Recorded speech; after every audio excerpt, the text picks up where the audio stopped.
Hello students, आज आपण बघणार आहोत class 12 chemistry unit first solid state त्यामधला पार्ट 3. ओके. तर पार्ट फर्स्टमध्ये आपण सॉलिड स्टेट म्हणजे काय, what is solid state, different types of solid state आणि क्लासिफिकेशन हे सगळं बघितलेलं. त्यानंतर नेक्स्ट पार्टमध्ये आपण पार्ट नंबर सेकंडमध्ये आपण पॅकिंग इफिशियन्सी कशी काढायची, ते कॅल्क्युलेट कशी करायची ते आपण बघितलेलं. ओके. तर आता आपण बघणार आहोत डिफेक्ट्स. पार्ट 3मध्ये आपण बघणार आहोत डिफेक्ट्स. ओके. तर डिफेक्टचे किती टाईप्स आहेत ते, त्याचे क्लासिफिकेशन सगळं आपण वन बाय वन बघूया. तर हे बघा, डिफेक्टचे दोन टाईप्स पडतात. आणि फर्स्ट वन पॉईंट डिफेक्ट्स आणि सेकंड लाईन डिफेक्ट्स. पॉईंट डिफेक्ट्सचे अजून 3 टाईप्समध्ये त्याचं क्लासिफिकेशन होतं. स्टॉइचियोमेट्रिक्स, त्यालाच आपण थर्मोडायनेमिक्स डिफेक्ट्स असं म्हणतो. सेकंड नॉन स्टॉइचियोमेट्रिक्स आणि थर्ड इम्प्युरिटी. ओके. तर स्टॉइचियोमेट्रिक डिफेक्ट्स जे आहेत त्याचे परत 4 टाईप्समध्ये क्लासिफिकेशन होतं.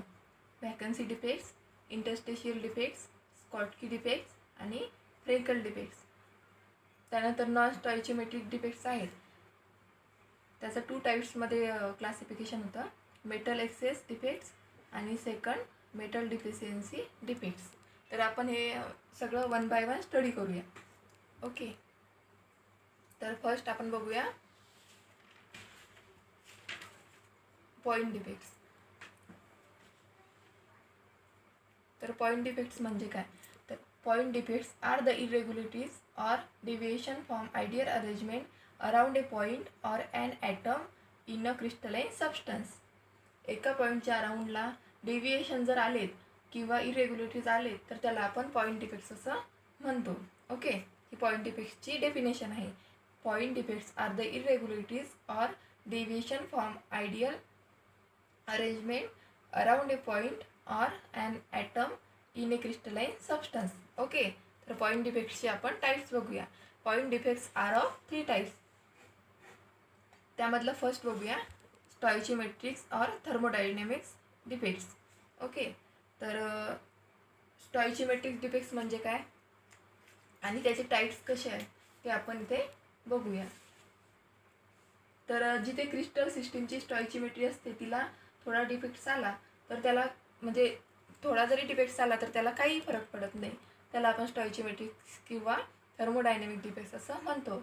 These are the point defects that do not disturb and stoichiometry of the solid. Okay. त्यानंतर त्याचे टाईप्स. तर आपण फर्स्ट टाईप्स बघूया, व्हॅकन्सी डिफेक्ट्स. तर व्हॅकन्सी डिफेक्ट्स इथे आपण एक डायग्राम काढलेली आहे ती बघा. तर ही डायग्राम आहे, इथे ॲटम्स काढलेले आहेत काही.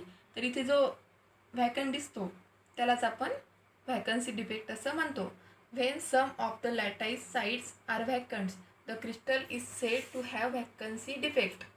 These defects can also develop when a substance is heated.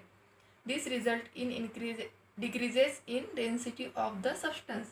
ज्या क्रिस्टलमध्ये एखाद्या जागेची व्हॅकन्सी असते, म्हणजेच तिथे एखादा ॲटम त्याची जागा सोडून गेला तर तिथे व्हॅकन्सी येते, त्यालाच आपण व्हॅकन्सी डिफेक्ट असं म्हणतो. आणि जर एखादा क्रिस्टल गेला तर त्याची डेन्सिटी ही डिक्रीज होते. आणि ते डिक्रीज होण्याचं कारण काय, तर जर क्रिस्टलला व्हॅकन्सी येण्याचं कारण म्हणजे तिथे ही डिक्रीज झाली आणि तिथे व्हॅकन्सी आली तर त्याचं कारण काय, त्याला हीट केलं जातं, त्या ॲटम्सला हीट केलं जातं म्हणून तो तिथून निघून जातो. ओके. तर या डायग्राम्सवरून तुम्ही लक्षात घ्या व्हॅकन्सी डिफेक्ट्स. त्यानंतर आपण बघूया इंटरस्टेशियल डिफेक्ट्स. तर इंटरस्टेशियल डिफेक्ट्स म्हणजे काय, when some constituent particle atom molecule occupy in interstitial sites the crystal is said to have interstitial defects.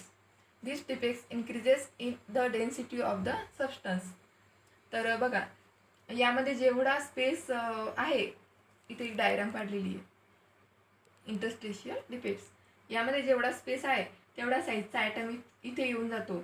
मग तो ॲटम असो किंवा मॉलिक्यूल काही पण असू शकतो. ओके.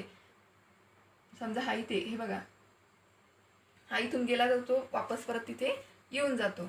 ओके, त्याला आपण इंटरस्टेशियल डिफेक्ट्स असं म्हणतो. इथे डेन्सिटी इन्क्रीज होती, कारण व्हॅकन्सी तर होते पण तिथे वापस ती जागा तिथे भरून जाते. म्हणजे इथून हा ॲटम जर का निघून गेला तर तिथे तो परत ॲटम वापस येऊन जातो, म्हणून त्याची डेन्सिटी ही इन्क्रीज होती. This defects increases the density of the substance. Okay, त्यानंतर आपण बघूया स्कॉटकी आणि Frenkel defects. This is the important. हे दोन्ही पण डिफेक्ट्स खूप इम्पॉर्टन्स आहेत. ओके, तर सुरुवातीला आपण बघूया Schottky defects. It is due to equal number of cation and anion missing from lattice site. Okay, यामध्ये कॅटायन आणि ॲनायनचे जे कॅटायन आणि ॲनायन असतं, तर यामध्ये कॅटायन आणि ॲनायन इक्वल नंबरमध्ये असतं. ओके, फॉर एक्झाम्पल आता ही डायग्राम बघा. इथे जे हे आहे हा पॉझिटिव्ह म्हणजेच कॅटायन आणि हा ॲनायन. ओके, तर हा जो कॅटायन आणि ॲनायन आहे याचे इक्वल नंबर असतात. जर इथून म्हणजे जर ॲनायन गेला, इथून ॲनायन निघून गेला तर तिथे कॅटायन पण निघून जातो. ओके, हे बघा आता इथे व्हॅकन्सी आहे, तर इथून एक ॲनायन निघून गेला तर दुसऱ्या ठिकाणाहून कॅटायन पण इथून निघून गेला. ओके, तर it result in decreases in the density of crystal. आणि त्यानंतर this is found in the highly ionic compounds with having cation and anion of same size. Okay, त्यानंतर आपण फ्रेंकल डिफेक्ट्स बघूया. तर तसंच यामध्ये काय होतं, यामध्ये कॅटायन जर गेला, हे बघा, इथून हा जर कॅटायन गेला तर तो दुसरीकडे जाऊन बसतो. म्हणजे हा इथून गेला तर हा इथे येऊन बसला बघा, याची जागा सोडून हा दुसरीकडे ट्रान्सफर होतो. यामध्ये तसं होत नाही. यामध्ये कसं, जर कॅटायन गेला तर ॲनायन पण जातो, ॲनायन गेला तर कॅटायन पण जातो. पण इथे तसं होत नाही. इथे जर का एक जर ॲटम गेला तर तो दुसरीकडे जाऊन तिथेच ट्रान्सफर होऊन जातो. ओके, म्हणून इथे डेन्सिटी चार्ज होत नाही. It is due to missing of ions from the lattice sides and there occupy interstitial sites. It has no defect on the density of crystal.